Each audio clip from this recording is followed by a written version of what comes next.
র্যাবের মধ্যরাতের অভিযানে বিএনপি কর্মীর বাড়ি থেকে ১১টি বন্দুক ও বিপুল পরিমাণ অস্ত্রভান্ডার উদ্ধার করেছে র্যাব। গতরাত ৩টা থেকে চট্টগ্রামের রাউজানের নোয়াপাড়া এলাকার ওই বাড়িটি ঘেরাও করে অভিযান চালায় র্যাব সদস্যরা। এ সময় বাড়ির আঙ্গিনা, আলমারি ও পুকুর পাড় থেকে ১১টি বন্দুক, ২৭টি দেশি অস্ত্র, ৮টি ক্রিকেট স্ট্যাম্প ও ১৫টি কার্তুজ, গাঁজা ও বিদেশি মদ উদ্ধার করা হয়। বাড়িটি বিএনপি কর্মী মোহাম্মদ কামালের। তিনি সাবেক ইউনিয়ন পরিষদ চেয়ারম্যান খায়েজ আহমেদের ছেলে এবং পদ স্থগিত হওয়া বিএনপির কেন্দ্রীয় ভাইস চেয়ারম্যান গিয়াস উদ্দিন কাদের চৌধুরীর ঘনিষ্ঠ অনুসারী। অভিযানে কামাল সহ তার চাচাতো ভাই সোহেল ও পরিবারের এক কিশোর সদস্যকে গ্রেপ্তার করা হয়েছে। বিগত ১ বছরের বেশি সময় যাবৎ রাউজান এলাকাটা বেশ সংঘাতপূর্ণ ছিল।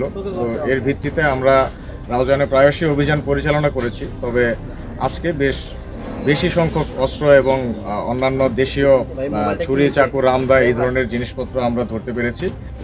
আইনশৃঙ্খলা বাহিনীর সূত্র জানায়, গ্রেপ্তার কামালের বিরুদ্ধে মারামারি ও চাঁদাবাজির ৩টি মামলা রয়েছে। তিনি গত ৫ আগস্টের পর থেকে বিএনপির রাজনীতিতে সক্রিয় হন। তবে পরিবারের দাবি, কামাল কোনো সন্ত্রাসী কার্যক্রমে জড়িত নন, বরং ৫ আগস্টের পর এলাকায় চাঁদাবাজি ও মারামারির বিরুদ্ধে সোচ্চার থাকায় প্রতিপক্ষ একটি পক্ষ ষড়যন্ত্র করে তার বাড়িতে অস্ত্র লুকিয়ে রেখেছিল। দেখাতে পারবেন একটা রেকর্ড আমার নামে কোনো অভিযোগ আছে, কোনো মামলা আছে, কোনো আগে মামলা খাইছি 50 বছর। অন্যদিকে র্যাব বলছে, সুনির্দিষ্ট তথ্যের ভিত্তিতেই তারা এই অভিযান পরিচালনা করেছে। নাইমুর হোসেন, মাছরাঙা টেলিভিশন।